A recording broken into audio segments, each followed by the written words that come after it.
Welcome to the Weights and Plates podcast. I am Robert Santana. I am your host, and today I am joined by a special guest. He is the owner of Baker Personal Training and the owner of the website andybaker.com, and also the co-author of Practical Programming for Strength Sports, the third edition. Welcome, Andy. Thank you. Thank you for having me. Good to be back. Yeah, we had you, a couple years ago? We did a couple, well, we did one long-ass episode. We broke into two, and right. We wanted to do some more, and then I don't know what happened. Shit just got crazy. Time flies. Yeah, man. So let's just go over some quick introductions here. I kind of introduced, some of the things you've done. Tell us a little bit about your background, and we'll start there. You don't quite have to go into crazy detail like last time, but we got some new listeners to the show that may not know who you are, and we'll kind of build from there. I have a few themes I want to touch on, but let's just start there. Okay. Strength coach, personal trainer since, I guess since around 2005 time frame. Opened my facility here in Kingwood, just north of the Houston area, around 2007, end of 2007, early 2008. So going on, how many years is that now? A bunch of years of running the gym and training clients from all walks of life, train sport athletes, high school, college kids, train people, just regular moms and dads trying to get stronger, get in shape, and train, people, older people all the way up into their 80s. That's one of the things I guess I'm known for, is my work with kind of the senior population, with the barbell methodology. So, still doing a lot of that, every day here locally. And then, also branched many years ago, branched into the online side of things and train a lot of competitive powerlifters and, people interested in physique, power building, that sort of thing. So, staying busy on both ends. Very good, man. So how did you kind of fall into all this? I always wanted to do it. That was never since I was 13 and I first touched a weight. I was addicted to it. So I never really considered doing anything else in terms of a career, except for my brief little interlude that I had in the Marine Corps for 4 years from 03 to 07. Okay. But other than that, it's always been in gyms, as a kid in college, going through college and everything else. And then, as soon as I got out of the military, it was immediately into, back into that world. And opened my gym, less than a year after I left the service. So it's just been a passion of mine, and I'm lucky enough to be able to get to do for a living what I'm passionate about. I myself have done some competitive lifting and that sort of thing, but I've really loved, just from day one, I've really loved teaching others.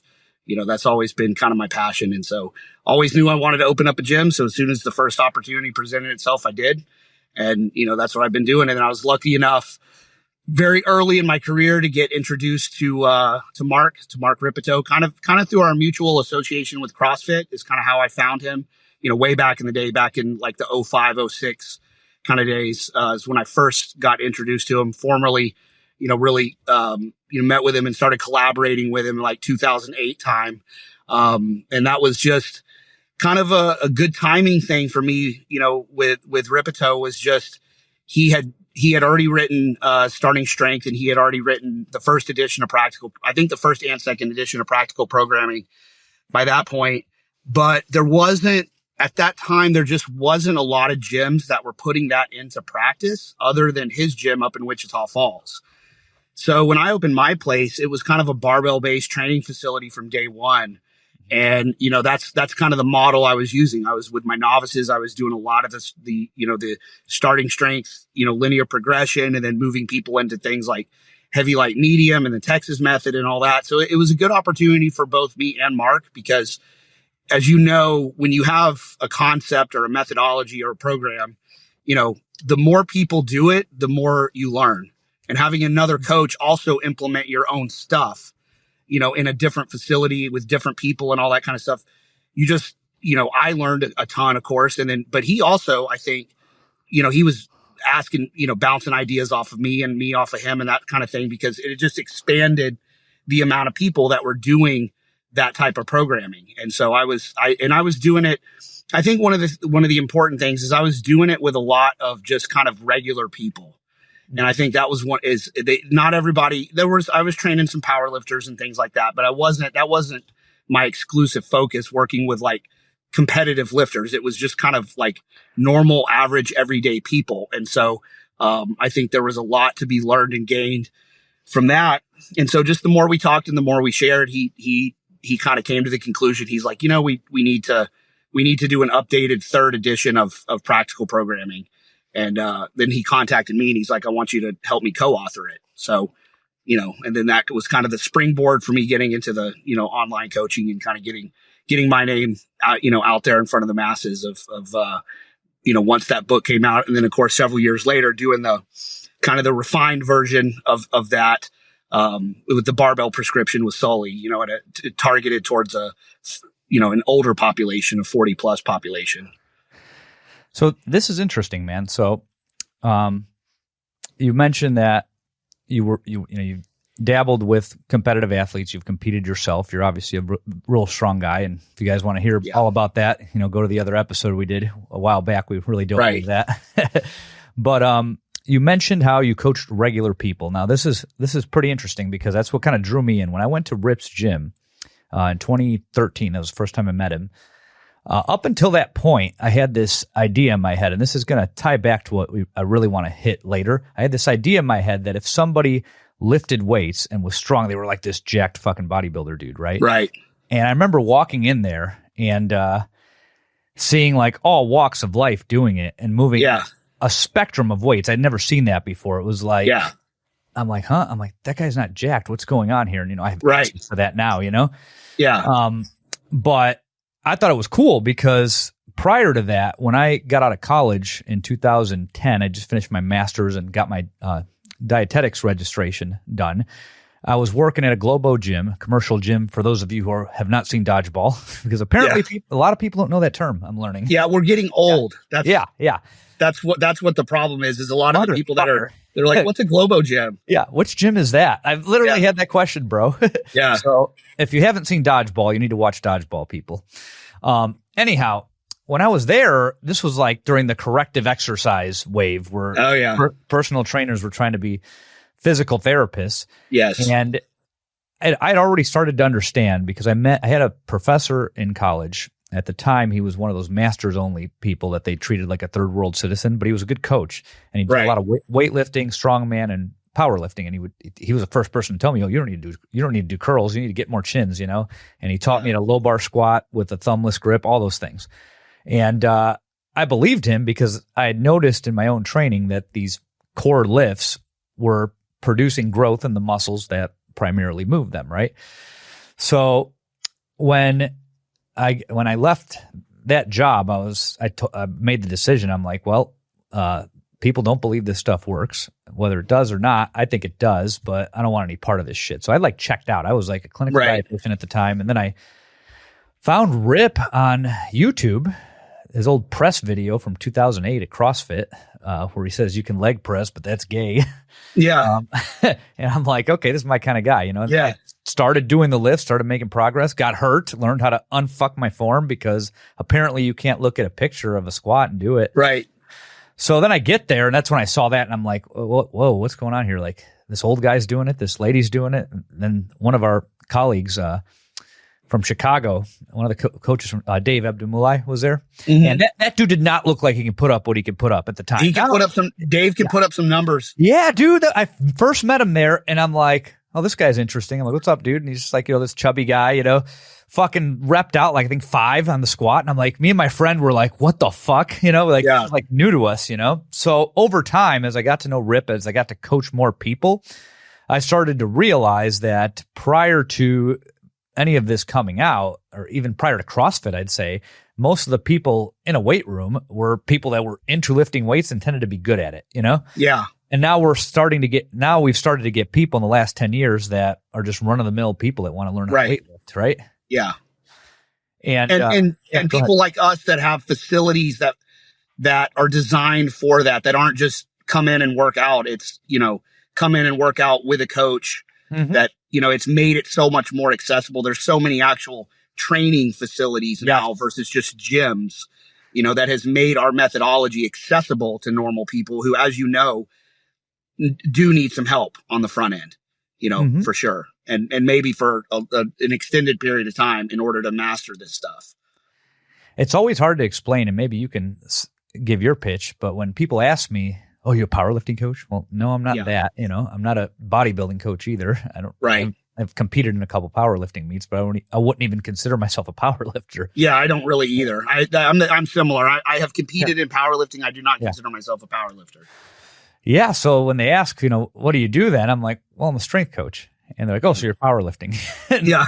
We've basically, what Rip and the content we've all put out has done, we've found a market out of thin air, that didn't exist before, right? Yes. So yeah, we train normal people. And that's kind of. And that's, I'll just say, as in terms of like my marketing here locally in Kingwood, is I'm one of those guys. I don't really talk about the methodology that much. I don't talk about squats and deadlifts and all that kind of stuff, because as familiar as that is to us, and as familiar as that is to probably 100% of the people watching this podcast, it's still not that familiar to the average person. No. So I kind of cringe when I see like trainers and stuff like that do what we do, that put out content for their local gym that are like, let me show you the difference between a high bar and a low bar squat. And it's like, you're so far away right now from where the average person is at. And so just as kind of the way that I communicate to my prospective audience here locally is I kind of talk about the benefits of it and more in a general sense of what we do, is that we focus on strength training for an older population. But I don't really talk that much about, we squat and we deadlift and we press, and because that doesn't really have any meaning to them. Right. Now there are people that come to me specifically for those things, and that's a little bit different demographic. But the average person that comes in, they're like, well, I know I'm losing muscle as I get older, and I know that I'm losing strength, and I need to do something about that. But they don't come in with this idea in their head that they need to learn the low bar squat and the deadlift, and the press and the bench. They just come in. And so if I put them on the leg press on day one versus a low bar back, they wouldn't know. They would think, okay, that's good. They don't necessarily know the difference between any of that kind of stuff. So I think there's still a lot of people out there that don't know really what we do. And there are people that still walk around with this kind of in their mind. Maybe they heard somewhere, they read somewhere, oh, don't squat, it's bad for your knees, or don't deadlift, it's bad for your back. So I don't even really talk about it that much. And when I get them in there for the first session, but I talk about more of the benefits of what we do, and that you're going to get stronger, you're going to build muscle, you're going to increase your mobility, you're going to start to, your body will start to recomp a little bit, you'll look better in your clothes, that sort of thing. And that's what resonates with people, not necessarily the strict methodology of what we do. It's kind of like, I always liken it to other industries. Like if you hire somebody to do a job for you, if you hire somebody to come in your backyard and build a deck, or whatever, I just want to know what the finished product is going to look like. I don't care, what do you use, Ryobi tools or DeWalt tools? Like, I don't give a fuck. You know what I'm saying? And I feel like that's what a lot of coaches, they make that, like your customer cares about the end product. I want to know that I have a good looking, backyard now, that my deck looks good, that it's sturdy, that it's well built, that it was put together professionally with good material. But I don't care about how you do it. I don't care about what type of tools that you use. And I think that's similar to us, is our clients, at least in the beginning, most of them don't really care about the tools that we use. And that's what the lifts are. That's the deadlifts and the squats and all that kind of stuff are. That's just our toolkit. There are others, and I find it more in the online coaching realm.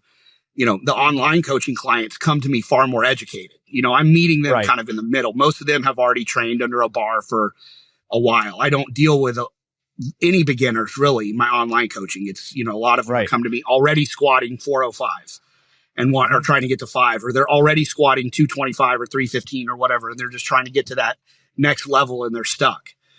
So it's a really a different demographic, at least in my experience, between my in-person coaching practice and my online coaching practices.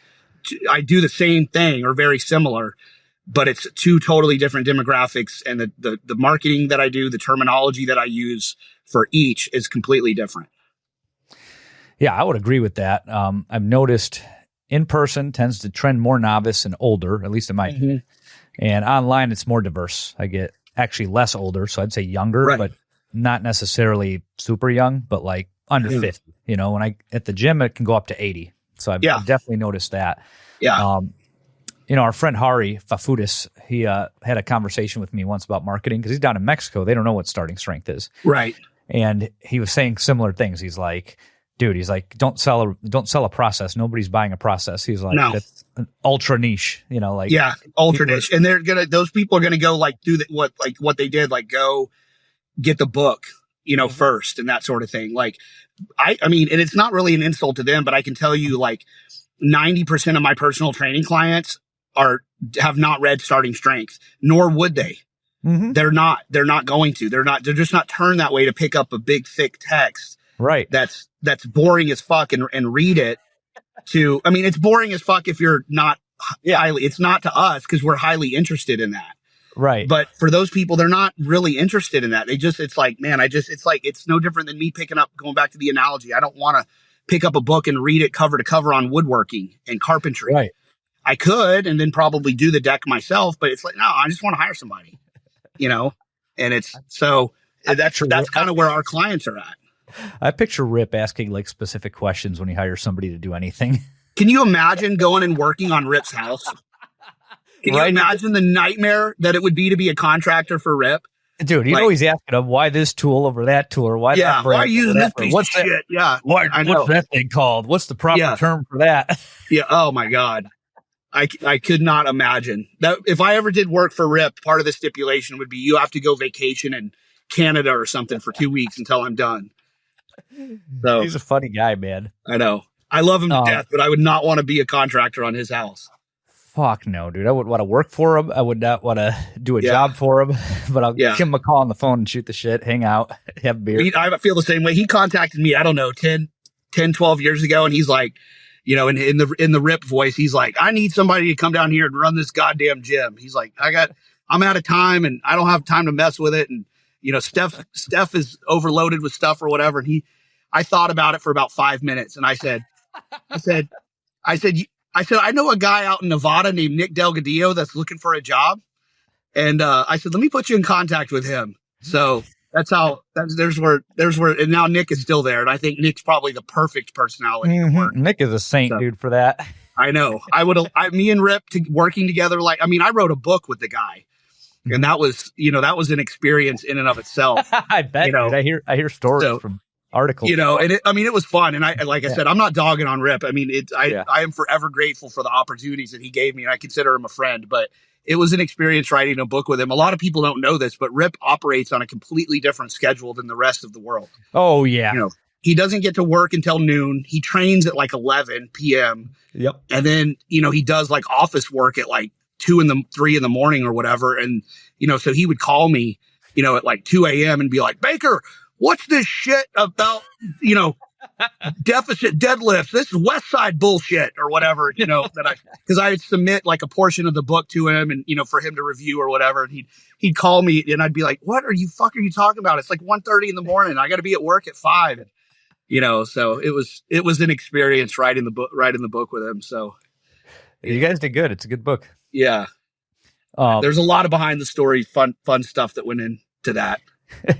We talked about tools, like, you know, these lifts are tools that we use, and most of the average person that comes into us in person, at least, they don't give a fuck about the tools. It's like, you know, my back hurts, my knee hurts, I'm old, I'm trying to stave off muscle loss, whatever it is.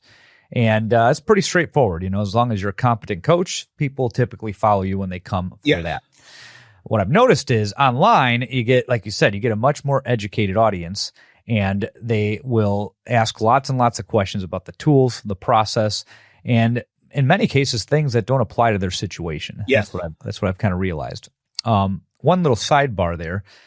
Lately, I've gotten a couple clients that kind of found me in the wild. And like I said, I didn't really go in deep into what we're doing, but I've noticed I think there's a growing demographic of people, probably in my age group or older. I think we're the same age, right? How old are you? 43. I'm 41. Okay. So yeah, I'm noticing people in our age group that have been doing gym stuff probably since teens, 20s.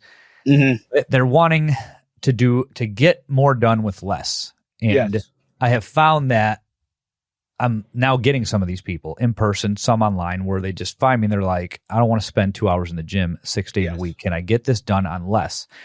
And it has been a much more pleasurable experience dealing with that than somebody who's completely bought into the more is better mainstream fitness dogma. Have you noticed this too? Right. I think part of that is just how you talk about, when you're on social media. I do a little bit on Instagram and a lot on Twitter or X, whatever. And I think it kind of, some of your clients kind of mirror where you're at. And so like in your own life. And so like at our age, like I'm 43, I have 3 kids, 2 are teenagers, 1 is 10. They're involved in stuff. I'm running what is essentially 2 businesses. I have other hobbies and stuff outside of lifting at this point in my life. It's not the central focus. I mean, it's still important to me, but it's not the absolute central focus of my life that it was maybe 20 years ago. And I think there is a need, like with people like our age, where you're just busy, to figure out, how do I still do this thing that, 1, I know is important, 2, that I enjoy, but without spending my entire life in the gym and feeling like all my time outside of the gym has to be spent recovering from my workouts, and so that resonates with a lot of people that are in, kind of our demographic, that are just in this really, really busy season of life. In your 40s, it's a busy season, because you typically have, if you have kids, they're younger. So you're very involved in their life. Your parents, I'm dealing with that, of your parents are getting older. You're also becoming maybe a caretaker of your parents. You're neck deep in your career, that kind of thing. You haven't reached that point where you kind of can take a step back from your career. Your kids are moved away or whatever. So I feel like younger than us, then, they haven't reached that kind of critical mass of family, career, and all that kind of stuff. And then older than us, where things start to slow down, maybe potentially again. And so people kind of in that range where we're at, I don't know if you want to call it 35 to 55 or something like that. There's a need for that kind of more expediency or more efficiency in the gym, and just trying to get as much done as possible with as little time investment as possible. So yeah, I definitely see a lot of that. Yeah, I think there's a growing market for minimalism. And the other thing too is generational. Like, people our age started lifting weights at higher numbers than probably people 20 years older than us. Yes. So I think you just have people that have been in weight rooms for the last 20 to 25 years, whereas if you went back 20 to 25 years, there were fewer of them, Yeah, and social media. I mean, social media is, people our age are on social media. They're on TikTok and Instagram and X, and there's no shortage of fitness stuff on there. And there's all this stuff you're also seeing, like, I remember like a thing I saw, it was just like a little clip of from Joe Rogan's show. Yep. And I don't know who he was talking to, but he was basically saying, 100 years ago, and he's like in his mid 50s or something. And he was saying 100 years ago, guys like me didn't exist. And that's true because of all the stuff that we have now, our knowledge of nutrition, of training, of supplementation, of TRT and peptides and all these other things that really are making a difference in terms of the aging process. And so more people are trying to get on board with that. They're seeing that you can be like really, really jacked and really, really fit in your 40s and your 50s and stuff, even because of the things that are available to us, the knowledge and stuff that we have.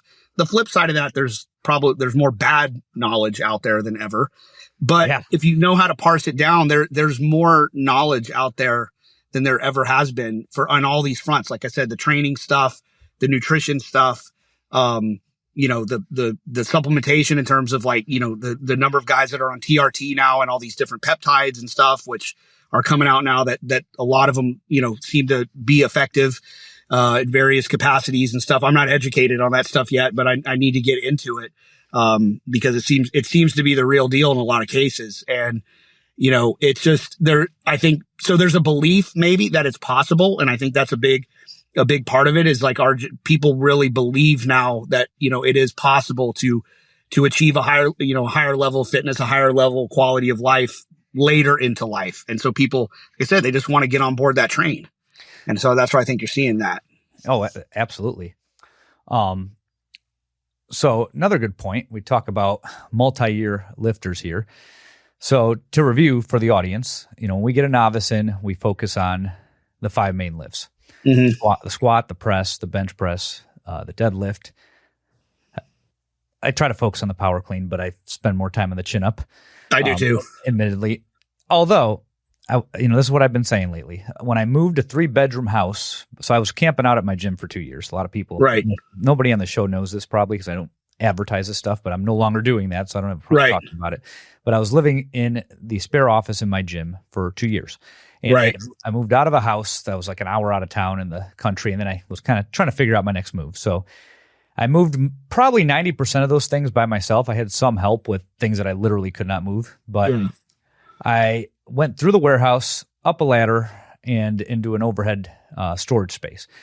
In doing that, I learned the value of momentum from the hips specifically. Right. And I didn't have any back pain the next day, which a lot of people complain of that after they, for reasons you and I understand. Right. But I really got to see the value of doing a more dynamic row, a power clean, and things like that, because it became that triple extension, I guess, became a natural movement. So I've been trying to teach it more, but from a business personal training perspective, it is a time suck. You almost need your own day for it. That's the only problem. You do. But I'm much more committed now after that experience to teaching the old guy how to do. I don't expect big numbers, but just teaching him how to use his body that way, because sometimes you do have to get something awkward off the floor into chest level so you can walk with it. Yeah. And I think it's valuable for that from a function. It is. And I would say that it's the reasons I don't do power cleans most of the time with people is not, it has nothing to do with it. I think it's a bad movement or even that it's uncoachable to people. Like it's not, I mean, if you know how to coach it, yes, it's time consuming, but it's not as complex as people make it. It's certainly not as complex as the full Olympic lifts. It doesn't have to be perfect on day one, just like none of the lifts have to be perfect on day one. There are some things that I have done in the past that speed it up. One of the things I got away from pretty early on actually was I got away from the 5 sets of 3 because a couple of things that I found. One, it's more rest time between sets. You have to rest. If you're going to do a triple of a movement, you have to take, at least you don't have to maybe rest as long as you would on squats, but it's still a 2 or 3 minute rest period in between. And what I always found is no matter who I was working with, that third rep always looked like shit. Always. Like very few people could do that third power clean good. And so I was like, okay, I just switched over to doing a lot of like time singles. In other words, 10 sets of 1 on a 30-second to 60-second clock. It's more productive. You get a higher one. It doesn't require as much rest. So you get that portion of the workout done far faster, and you get more quality reps with less bad reps. And what you'll see is if you do even 15 singles, but like 10 or 15 singles, is that each one gets a little better than the last one. And you have just enough time to kind of give some coaching cues in between singles, but they never run into that one where that third rep, if you're doing 5 sets of 3, what I always notice is that the third rep on all those sets kind of sucks. That's 5 out of 15 reps that aren't very good. Right.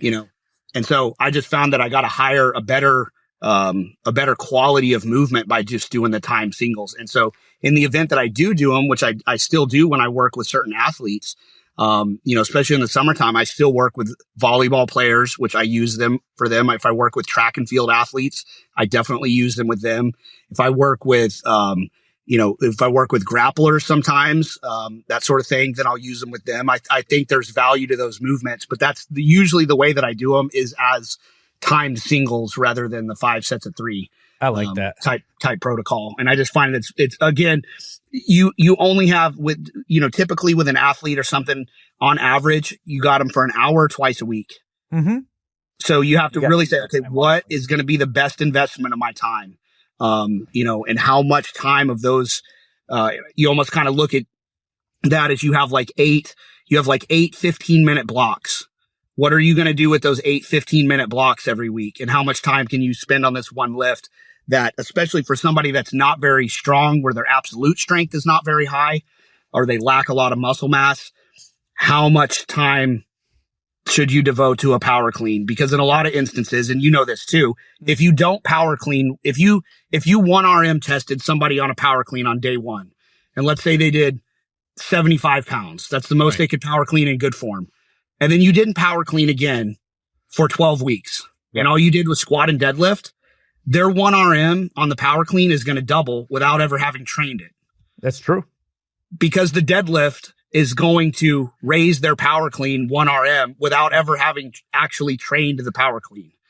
And so there's a certain element of that with a novice that's very weak, is their power production goes up just as a function of their absolute strength going up, you know, and you know, as you get stronger, and certainly if you really want to get good at power cleans, not only do you have to train them, but you probably need to train them multiple times a week.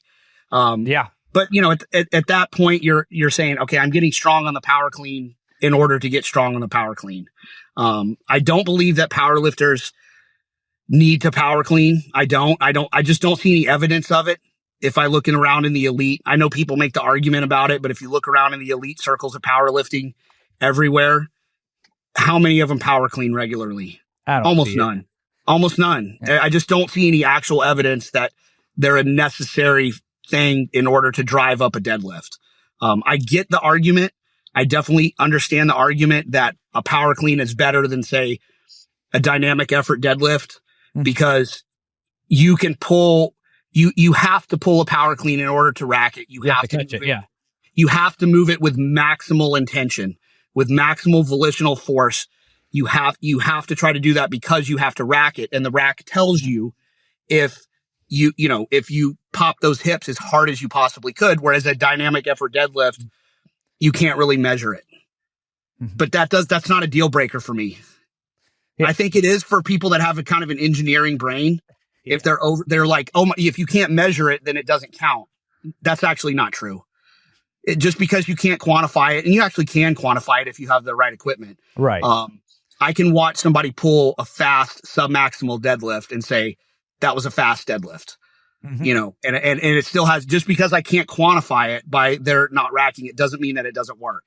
You know, and so that's where I just feel like, you know, for somebody, where are they going to get more out of, you know, for a deadlift? They're going to do speed work on a deadlift. Are they going to get more out of pulling, you know, 315 or 365 fast on a deadlift, or 195 on a power clean? That's what I ran into. You know, that's my thought on that, you know, and it's so, you know, it just is what it is, on that. And so, but I still think the lift has value. I just, in the context of powerlifting specifically, I don't see it. The argument I like for it in a strength sport, powerlifting, or even pageantry, if you're doing bodybuilding, is what I have noticed is when I push the front squat heavy in a lifter, it really strengthens your upper back, or at least develops more body awareness in those muscles, and you get less of that flexion on the squat. And I've seen deadlifts go up as much as 40 pounds just from training the front squat and pushing that heavy. Right. Now, do you need to clean? I don't know. You know, I think that it's, if you want to put in the time and you're in like an off-season cycle and you're running up some Olympic lifts, I can see the value. You're constantly setting your back. You're doing more reps. You're being explosive. Right. Sure, you know, but it is a time commitment. There's other things you can do. So I'm more on your side with this one, but I'm a big believer that you should train the front squat.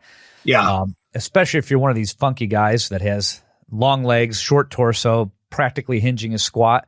Yeah. I think getting in that more upright position, because what happens to those guys is, you've probably seen many times, it gets heavy and they get that thoracic flexion out of the bottom. And I've found that the front squat is very useful for that. Yep. But I haven't really pushed cleans in people that are more late into the strength game, or if they're just interested in building. Well, I think with any assistance exercise, you really have to look at it is you say it's strengthening the back or strengthening the quads and all that kind of stuff. But but it's building muscle. Yes, absolutely. In those areas, which is what the power clean really doesn't do. You know, that's at least not to the degree that a front squat would, or the same thing like for the same reason I really think like a paused, like safety squat bar squat is great for the same reasons that a front squat is good. Is that one, it's a little more biased towards the quads. It builds some quad mass in a population that if they've only been low bar squatting, maybe missing some of that, especially depending on their build. You know, and then that thoracic strength in the mid back, you know, is real. If you've safety bar squatted heavy, you know that bar is trying to fold you up the whole time. And so not only do you have to squat the weight up, but you have to resist being folded up, your torso being folded up. So it's a lot of upper and mid back strength, for lack of a better term. It's a lot of core strength, you know, in the abdominals and all that kind of stuff. And I always tell my lifters, part of the reason I really like putting a safety bar squat into the program on, say, like a light day squat or something like that, is because I feel like it's kind of a 2-for-1. Like it will help your squat. And it will, if you spend a lot of time training a safety bar squat too, like when you go back to a barbell, it feels way more stable. You know, with having that bar on your back. And then also I feel like it carries over to the deadlift almost just like I feel like front squats are similar, that they carry over to both. You're getting kind of a 2-for-1 bang for your buck with those lifts in terms of, like, if you're a power lifter and that's your goal, if the goal of the assistance work is to carry over to the competitive lifts, I feel like things like front squats, you know, even a high bar, you know, deep pause squat, a safety squat bar, all those things carry over pretty well to both of those lifts for those reasons, you know. And so, dude, I'm a big fan of that transformer bar for that reason. Yeah. I have one at my gym, and like I said, I have a couple guys with weird builds, and I'll set that thing all the way to goblet and have them push it heavy. And I watched one guy in particular. I had 3 people that were like that: long leg, short torso, very hinged over on their squat. 2 female, 1 male. The male put, like I said, 40 pounds on his deadlift, and this was like a guy who'd been training for years, and it was I attribute it to that over anything else.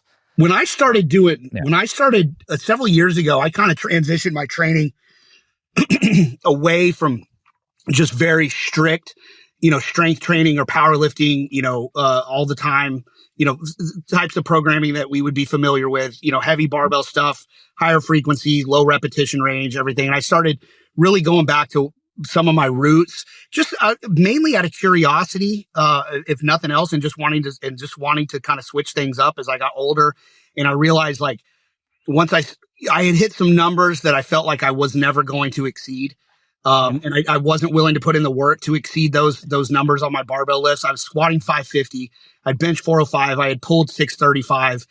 And the amount of time and effort and the injuries and stuff that I'd accumulated doing that, I just felt like at my age at the time, you know, late 30s, early 40s, that I probably wasn't going to beat those numbers again. And so I didn't need to train in a way that was killing myself under the barbell week in and week out, because what for? You know, I could let those numbers slide a little bit and still be pretty strong, way stronger than not elite by any means, but way stronger than the average guy.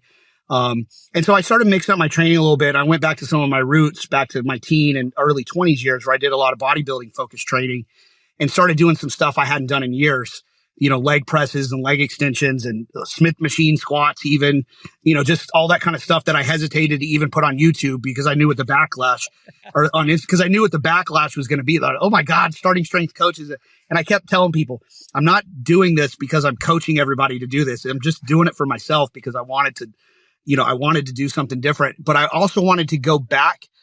I wanted to go back to my roots of the bodybuilding type training, but with the knowledge that I have now, because I didn't have it then.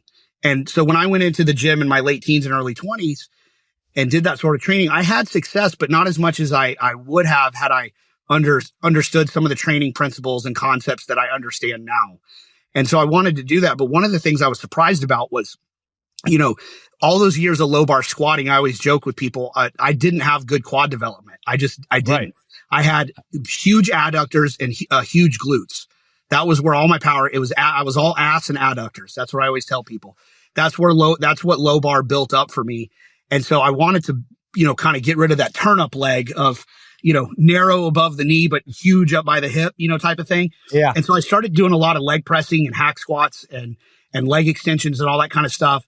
And I got away from some of the basic barbell stuff, including deadlifts.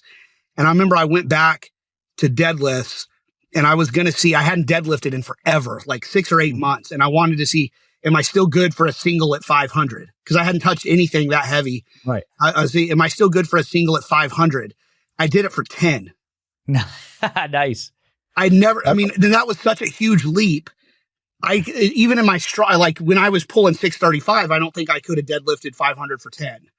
I didn't have the endurance to do it because I did everything was 5 reps and below, you know, for the most part. But I could feel during the movement, I could feel it was the explosion off of the floor that I didn't have those years of powerlifting that I had now. And that's your quads. You know, that's people don't realize that initial burst off the floor. And I think some of the starting strength lifts that I see they've misinterpreted the hip high, the hips high position. We always tell people don't squat your deadlifts. Right. I Yeah. still coach people to do that. But a lot of people, it's like a lot of things, they've taken that cue too far, and you watch them deadlift and it's essentially a stiff legged deadlift. Yes. Their hips are way too high. They've got on the heeled weightlifting shoes that push their ass a little bit further up. And so for certain builds, there's just no quad drive off the floor. And I think people really don't understand how much a well-developed explosive set of quads can contribute to a deadlift with that initial burst off the floor. And if you can put significant amounts more power off of the floor, how much easier does that make the hip extension, and the lockout at the top? If you're pulling that bar off with, 50% more speed off the floor, that's less strength that you need to lock that out. If it's coming off the floor slow because you have no strength in the quads, that's just all that more power that is going to be required by the hamstrings, the glutes, and the back in order to lock that thing out. So that was, again, just one of those things that kind of surprised me, was how much of a role that played. But I could feel it while I was doing that set, the difference that quad work made. Absolutely. I have a few motor morons that I immediately have them front squat heavy. And then when I reset their deadlift, it like takes off on the way back up. So this brings a good point. So in the book that you co-authored, there's a statement in there that everybody kind of overlooks where Rip says, I don't know, I'm pretty sure he wrote it because it was in the second edition too. Once you finish your linear progression, you are no longer a novice. Yes. And you have to decide what you want to do next. And that could be, powerlifting, that could be bodybuilding, that could be weightlifting. That's why you gave various scenarios in there of different things people are doing. And that could also be that you're just doing some other activity, you're hiking more, you're trail running, etc. And I think people get hung up because they finish. They're not as strong as they want to be, but they don't fully comprehend that now to get as strong as they want to be, they're going to have to become specialists. Yes. Yeah. I tell people that all the time. And I think we made that pretty clear in the book, or at least I attempted to, because that was a point I wanted to make, is that, we have it's just like going to college. You have to declare a major at some point. The first 2 years, kind of everybody takes the same courses, right? Everybody takes your English, your history, your biology 101, your chemistry 101. Everyone takes the same stuff. Gen Ed, right? Yeah. And then regardless of your major, and that's kind of the LP, right? Everyone's doing the same thing regardless of your ultimate goal, because getting stronger in those basic lifts is going to help whatever goal that you have. And so the training of somebody who will eventually maybe become a bodybuilder or a powerlifter or an Olympic weightlifter may not look that different in their first 6 weeks to 6 months worth of training, as we would have them do it. But then beyond that, once that novice phase runs its course, you have to declare a major, just like you do in college. You have to, and the further on you get, the further on you get, the more specialized you're going to get. But, you get your undergrad degree in one thing. Well, now you go to get your master's. Now the focus is even narrower. You go to get your PhD. It's even narrower than that, and you're really focused on one thing. And that's kind of, that's the elite athletes who are, that's where, kind of the, like, people shit on the term power building, right? Because you're kind of blending bodybuilding and powerlifting. And I think for an elite powerlifter, it is true that that's a bad terminology to use, because literally anything that takes away from driving up your squat, bench, or deadlift should be out of your program. You just don't have room for it. You don't have room for anything that doesn't directly contribute to those three lifts. Or bodybuilding, but if you're highly specialized in bodybuilding, there's no reason to do a 1 rep max ever. Nope. I mean, even if Ronnie Coleman did it for video or whatever, there's no reason to do it, because at that level, everything should be focused just on the activities that are going to grow the muscle in the places where you need it the most. And so for an intermediate, the people that we work with that are maybe 6 months, a year and a half into their training, it's the same thing though. You really have to declare what your goal is instead of just randomly picking a program.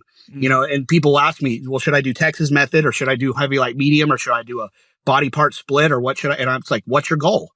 Tell me what your goal is. If you want to further, and I even tell them, at that point, even you want to focus on the press or the bench, because it's hard to split the two like we do and give them both fit. I still train them both, but it can be difficult in terms of the organization of a program to say, I want to focus evenly on both. Because some people, you're just going to need to get your bench up, you may need a lot more bench volume and frequency, and that's just going to cut down on the amount of pressing you can do. And the press will be relegated to the role of an assistance movement for the bench versus a primary movement. You know, I wish I understood that years ago. Yeah. And so it's one of those things where you just have to, and then there's the individualization part. There's the declare your goals first, but then also increasingly you have to individualize it based on your response to training and your individual needs. If your goal is to be a power lifter and you've got, a huge deadlift, but a poverty bench, well, your program is going to look different from the guy who's a huge bench presser, but a shitty deadlifter. So I wouldn't take those two guys necessarily and put them on the exact same program, because maybe the guy that's a great natural bencher, maybe he only needs to bench once a week. Maybe he's fine on that frequency. That was me. I could always get by. I could bench once a week and be fine. I never needed 2, 3, 4 times bench, that sort of thing. So it just depends on, and then, kind of paying it. This is where people really have a hard time programming for themselves, is paying attention to their own response to training and really not being afraid to figure out, how do I respond to frequency? How do I respond to volume, or high intensity? Some people do better on a lower intensity, much higher volume program, and some people do better on the opposite, and it may even vary between the lifts. It may not be universal between all the lifts. You may need a lot more bench volume, but a lot less squat and deadlift volume, based on the person. I've seen it. None of that is knowable at the front. That's the other important thing. None of that is knowable. Even to me as the coach, I always tell people, like, it's not knowable to me at the front end. I can't accurately predict exactly where this program is going to go. I can take the data that I have on you and make my best educated guess. And then this program will evolve over time. And 6 weeks from now, 6 months from now, 6 years from now, the program is going to keep evolving and look very different as I learn more about you and your response to training, and what's happening, and so that's an important thing that I don't think people really understand, and that you can never really learn if you just program hop all the time, so the way I've kind of seen it is, the more novice you are, the more general and predictable your training is. Oh, 100%. And the further you get away from that, the more unpredictable and specific it becomes. Yes. And that's where people start to get weeded out, is dealing with that unpredictability, because I think they get wrapped up in the numbers too. They see what is written in the book, like those examples you give, or they're looking at the internet, other guys are doing. They're like, well, my LP only ended at 265. Yes. And I did everything. And I'm like, well, dude, you didn't pick the right parents. I don't know what to tell you. The longer I have done this, the more right Rip was. In the first 2 editions of Practical Programming, if you read them, there's very little example programs and almost no numbers in terms of weight on the bar. Everything is generic. It may say 5x5, but it doesn't have any weight associated with it. And he did that for a reason. Rip had been around long enough to know, and he told me this when we wrote it. He said, I don't want to put specific program examples in there, because then everybody is going to read it like a cookbook. He said they're going to not read the text. They're not going to try to understand it. They're going to try to replicate those programming examples.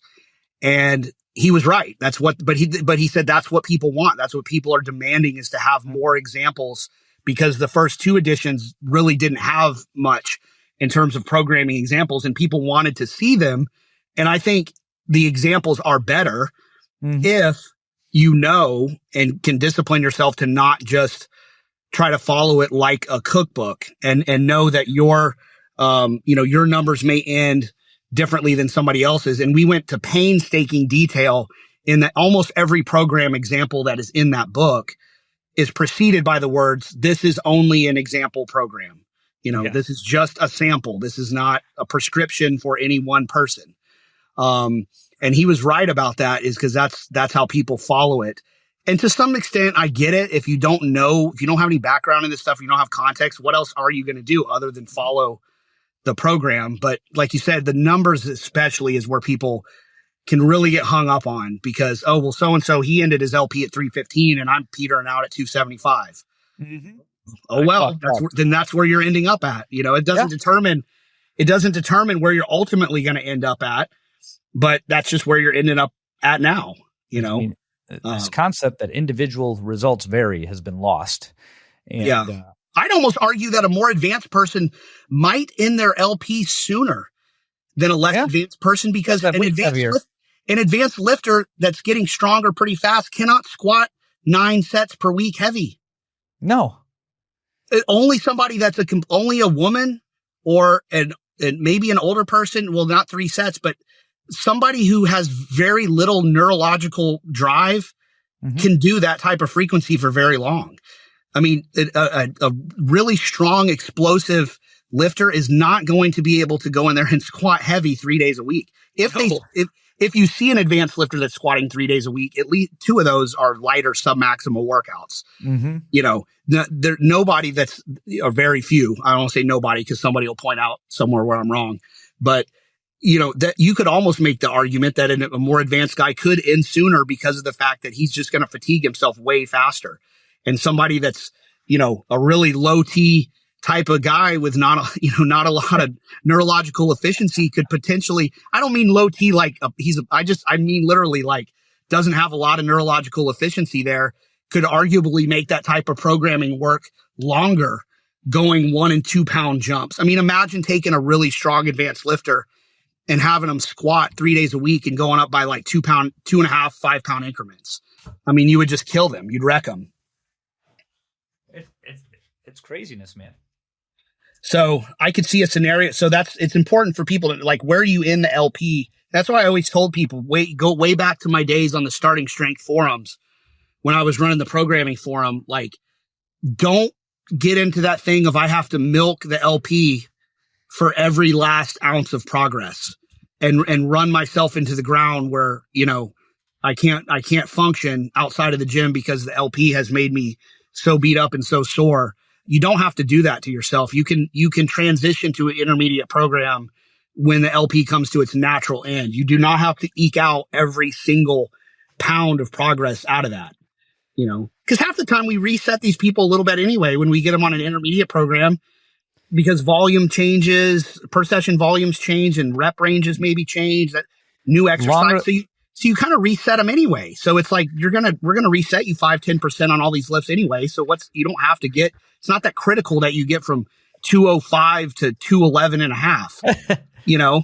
I have to explain to these guys that, well, number one, what one guy does may not necessarily be what another guy does. And this is even worse when it comes to clients who come to me for body composition goals. And that's where I kind of want to go next. But when it comes to the lifting, like I just had a guy, his press went up to like 130, I think, before his first reset, but then his bench was like 145, 150.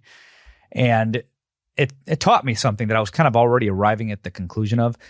These upper body lifts, especially the bench press for some reason, especially for these guys that aren't very muscular, don't have a lot of neural drive, it gets to that advanced status much faster than a squat deadlift. Like I've noticed, like with the squat deadlift, I've steadily increased those, but man, I have been quicker to put guys on the 4 time a week bench than I used to, because they just spin their wheels forever. And for me, especially 2 times didn't work. 3 times didn't work. When I tried to train it the way I trained the squat and the deadlift 3 times a week, that didn't work. Then I'm like, all right, 4 times a week, doing these fine undulations, fewer sets across, assistance exercises.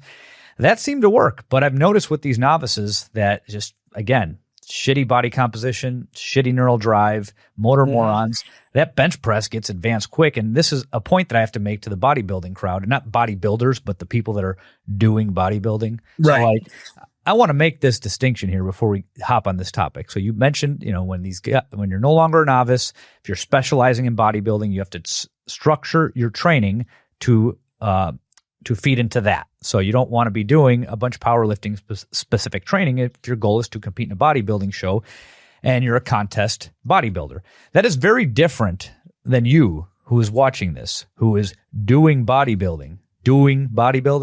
Right. And you're benching, 155 for like, 5, 6, 8 sets of 10, right? That guy, that you're not a contest bodybuilder just because you're doing bodybuilding. That's not who Andy's talking about here. We're talking about, Jay Cutler, Ronnie Coleman, who, by the way, Jay Cutler benched 405 for 10 or whatever he did in that video. And he inclined 405 for 10. Yes, that's right. Incline bench. I know. And Jay Cutler used to say stuff like, he used to say, I never believed in training heavy. And then watch him and be like, bro, you just incline 405 for 10. Like, that's heavy. So this is the problem I have. These bodybuilders and these influencers now, like the worst is the shitty bodybuilders that never make it quite that far, and they're on Instagram and they have big followings. They'll sit there and like downplay the role of intensity when their audience, majority of them are weak novices that haven't really trained, right? Right. And then they're like, oh, you don't have to go heavy. And they're, squatting, close stance squat with a tempo with, 405, 500 pounds, whatever the weight is, or bench pressing in the 3s and 4s for reps. Well, that's not heavy for you. It's almost like they're half out of touch and half they're just straight up grifting. There's a fun, what they don't understand is they say, well, I do sets of 10 to 12 on everything, so I'm not training heavy. Right. But you're doing sets of 10 to 12 with 405, 500. That is fundamentally different. Like a set of 10 is not the same for everybody. A set of 10 with, 165 on the bench is not the same as a set of 10 as 405 on the bench. Like, I don't care. You can say, oh, as a percentage of 1 RM, it's the same. Or that doesn't, like, the absolute load on the bar matters. Mm-hmm. And so you can say, you look at Jay Cutler's program or whoever we're talking about, and you see everything they did was, 10 to 12 reps, 12 to 15 reps, but they were doing that 12 to 15 reps with a shit ton of weight, way more than the average guy could do for a triple. Mm-hmm. Right. And they're doing it, and not only doing it for a set of 10, but set of 10 with no lockout, just continuous tension on the pecs, which if you've never done, that's actually way harder. You never release, you never take a break, and you never release that tension off the muscle. Now you could argue whether that's effective or not, whatever, but it is harder to do. Mm-hmm. It's like doing if you've seen a guy do a 20 rep set of leg presses and never quite lock out and never break that tempo, that is really, really fucking hard. Mm-hmm. Like that is intense pain in the quads. And so like that type of lifting, like it does matter how much. So if you, like you said, you've got this guy that's doing, that can bench 145 for 3 sets of 5 on the bench. Say when he comes and says, I want to do hypertrophy now. Yeah. Because he's tired of stalling out. My answer is, well, we're just going to keep doing what we're doing, because until you're benching at a minimum 225 for a set of 5, none of this other stuff's really going to matter. We can change the rep range. We could change the rest periods or whatever it is that you think you need to do. None of that's going to matter if your 5 rep max on a bench is 145, So, and even 225, probably not enough to, like you said, if you really wanted to get into competitive bodybuilding, people go, oh, bodybuilders aren't strong. Well, yeah, they are. The fuck they actually are, man. They usually are. And they're not, and you take any of those guys that have that much muscle mass and put them on a 12 or an 8 week, kind of peaking cycle for powerlifting. Most of them are going to walk into any powerlifting meet and completely dominate, because once they convert all that muscle into being more neurologically efficient for a heavy 1 rep max and train the skill of 1 rep maxing, which is a skill in and of itself, that they're going to, that much muscle is going to be very, very easily converted into a very large powerlifting total. Mm-hmm. And, I have a hard time convincing people of that sometimes, that like the powerlift, going back to the powerlifting crowd. So kind of a corollary here is like, you've got the delusional wannabe bodybuilder that wants to get jacked but is very weak, and you've got the delusional powerlifter who wants to lift huge numbers but has no muscle mass. Right. And it's like, you can, like, a lot of these methodologies, the heavy singles or the speed work or the high frequency, that kind of stuff, that is there to train neurological efficiency. All those methodologies are there to take whatever amount of muscle that you have and make it operate better towards that 1 rep max. But if you don't have a lot of muscle, you can only get, unless you're a freak, right? Like who's that guy? What's his name? Lamar, whatever his name was. Lamar Gant. Yeah. Unless you're that guy, or there's some others. I mean, certainly you look at what John Hack just did at 198. I mean, it's insane. Yeah. But look at the amount of muscle he has. Yeah, he is not. Now, he cuts weight and all that kind of stuff, so he was not in any way, shape, or form 198 when he walked on the platform. Right. But it makes the point John Hack does not look like the average 198 lifter. No. The average 198 lifter looks like Bill from accounting, right? He doesn't, you know what I'm saying? And so these guys are delusional about how much weight they can lift with the lack of muscle that they have. And that, there's a whole nother thing of how do you build? If you don't have the strength, how do you build the muscle? If you don't have the muscle, how do you build the strength? And, they go hand in hand. They do. One feeds the other. There's a tight correlation between muscle mass and strength. And this, right. The social media crowd has created this dichotomy between strength and hypertrophy when they're intertwined. They're very much intertwined. It's nuanced. Yeah. You're talking definitions here, right? Like how you define one feeds the other. You know, I always tell people there's if you look at strength, there's three components of that. One of which is the technical skill to do the lift. So take that one out of there. Mm-hmm. How well intellectually do you understand how to use good mechanics and good leverage to lift the most weight? So that's a skill-based thing. Okay. So let's take that out. Mm-hmm. Let's assume that somebody knows how to do the lift, relatively optimally. But then other than that, you have muscle mass and neurological efficiency. Those are the only two levers to pull. Right. That's it. I always tell people all of your training, all of it, every single rep that you do in the weight room is one of those two things. You're pulling one of those levers. So what are you doing? And and that's it. I think I only came to that realization not that many years ago, maybe 5 years ago, when I was, when I finally, it just kind of, it's one of those extremely simple things, but was kind of a revelation to me of every program that I write, every prescription that I give to a client, it's only one of those two levers. Whatever I'm prescribing to them has to accomplish one of those two goals. Mm-hmm. And otherwise, what are you doing? You're just putting something on the paper. So just spinning your wheels. Right. And let's be real. Most people that hire a coach suck at this. We don't get the elite coming after us. You might get one here and there. And then some people are just recruiting them because that's what they do. Right. Yeah. But most people that hire a trainer suck at lifting, and they consume some of this content and they think that the neuromuscular component is unimportant because their favorite bodybuilder or fitness influencer told them that, it's just all neuromuscular. You don't need that. Right. When for that person, for these motor morons that we mostly train, they need to become more neuromuscularly efficient. Yes. In order to even do a productive hypertrophy workout. Yes. Hypertrophy workout. I hate that name because anything that gets heavier gets you bigger, Right. Yeah. No, it's like, that's what I'm saying is it's like that time spent on the front end to get your lifts up to a range where you could then transfer over to sets of 8 or and a lot of people don't even understand why so many pro bodybuilders. Here's the other thing that never really gets discussed. Mm-hmm. They look at pro bodybuilders or even not even the pros, but just the guys who are on heavy doses of gear, which is everybody. One, if people don't know that's literally every pro. Yep. And also basically every amateur, that, at the NPC level, you cannot get to that level in this day and age without pretty heavy gear use. No. People don't understand when you're on that much gear that there is a reason why a lot of those guys do 8 reps, 10 reps, 12 reps on a lot of their lifts. And one of that is because if they train heavy all the time on that much gear, they will rupture the fuck out of every tendon in their body. It's true. They don't understand the speed at which the tendons do not keep up with the pace of the strength of the muscle. And so doing a max effort set of 10 does not put the same strain on that called the musculotendo unit as a heavy triple does. Right. And so part of it is a safety issue. And people never talk about that. And I don't know why, but I've heard almost every good bodybuilding coach, I've heard conversation with them say that is we're not going to, and especially when you get pre-contest and you start getting really dried out, carb intake is going down and you start losing some of that water and stuff.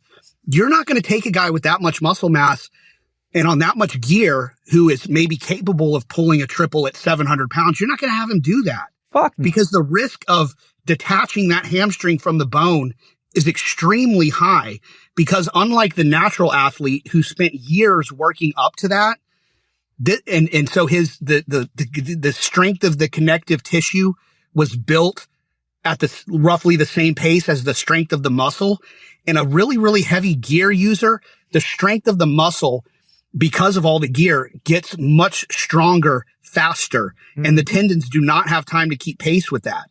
And so it's actually crazy to me that like Ronnie Coleman at the peak of his career was doing these 1 rep maxes. And he didn't do that very often. No. That was a lot of that was for video, but still like the risk of a tendon rupture or something for him at that stage of his career was extremely high. Well, you heard what he said. He's like, I think I could have done 4, but I said I was going to do 2.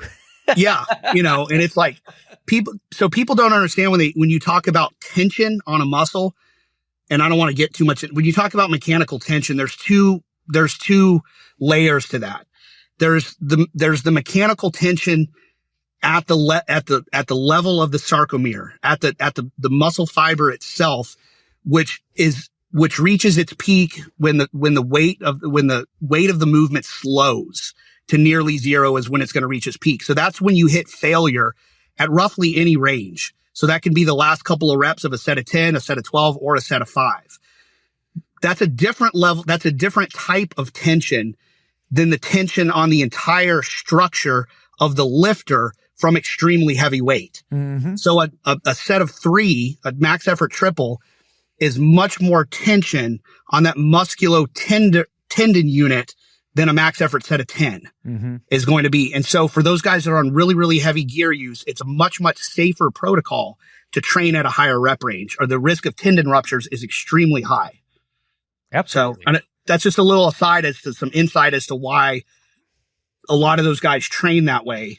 And I think half of them don't even know why they train that way. No, they have a coach that tells that the coach knows. Mm-hmm. And the coach knows to keep them out of that real heavy shit. But people don't know when guys get on lots of gear, when you talk about like a natural lifter, as he progresses in weight, even a really genetically gifted, natural lifter, he's going up, say, on his squats once a week. He's adding a 2.5 pound plate or a 5 pound plate or something on a weekly basis. Those guys on really heavy gears, they're going up by plates and quarters. You talked about that last time. It doesn't go up 135 to 140 to 1. It goes up 135 to 185 to 225 to 275 to 315. They're going up by plates and quarters. Yeah. And I think a lot of people don't know how that works with really heavy gear use. And you have to be careful about getting carried away with the numbers when you're doing that, or you get hurt. But the natural lifter, especially the less genetically gifted natural lifter, has to get stronger on these lifts. Yeah.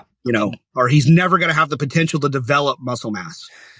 And those muscular guys that are competitive for that, they also start out strong. They do. They have good neuromuscular efficiency going in. They know how to use their muscles in that way. They have big deadlifts when they start. They have big benches when they start. They're the guy that you're loading plates on. You're getting shocked. They're like, "What are you shocked for?" It's their first time in the gym. That was our friend Carl Schute said that to me. He's like, "I don't know what my first bench was. They put a bunch of plates on, and my friend was like, holy shit." He's like, "I think it was 315." Yeah, I mean that was. Yeah. I just saw an interview with the other day with Ed Cohn when he was a teenager. He didn't even know what a deadlift was. He went into the gym to train, and whoever he was with, a friend or whoever, training partner, said, "We're going to deadlift." They shot his as a teenager. His very first deadlift on day 1 was 435. These guys, that was his starting point. Yeah. These guys skip that step. They don't have to develop neural drive. They have it, Right.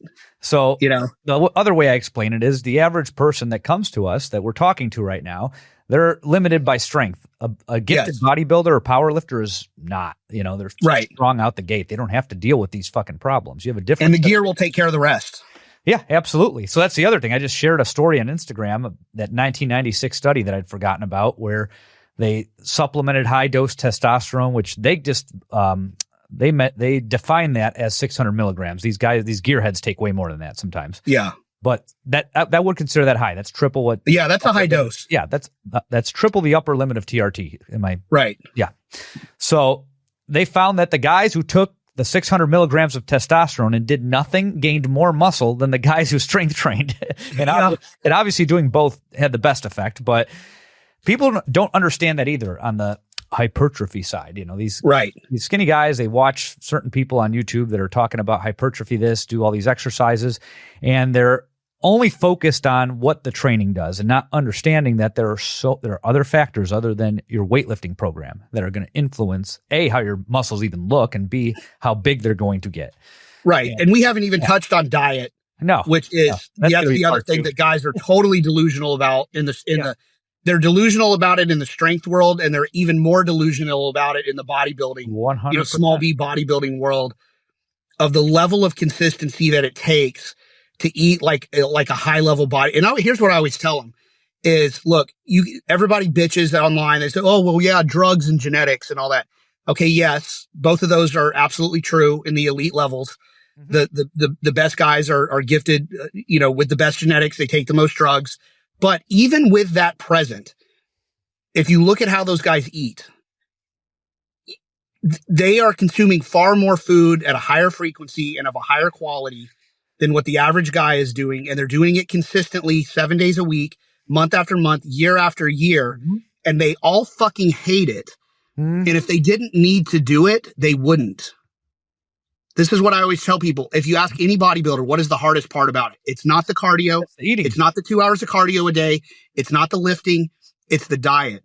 Mm-hmm. But your non-genetically gifted, non-steroided up ass thinks that you can operate with neither the genetics nor the drugs and also skip the diet part and get even a fraction of the result that these guys are going to get. Mm-hmm. So if you don't have the genetics and you don't have the gear, which you can't do anything about genetics, and I understand that now the regular bill from accounting doesn't need to be on a bunch of gear. No.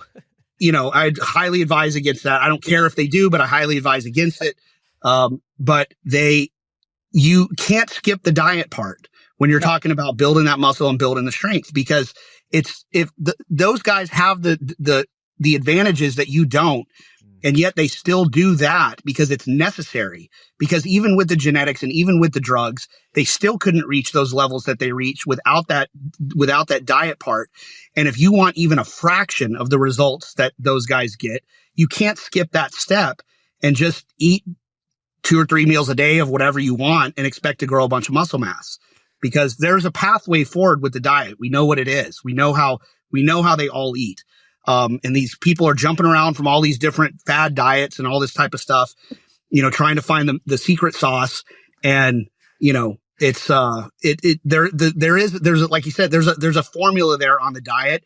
And if you look at the best strength athletes in the world, the reason you're seeing these guys nowadays, where we used to always think that back in the 90s, and even though there were exceptions like Karwoski and Cohn and all that weren't fat, but the big fat guys were typically the strongest guys, mm-hmm. right? And we'd always say, well, mass moves mass. One thing that's become clear in modern day powerlifting is that it's not necessarily mass that moves mass, it's muscle mm-hmm. that moves mass.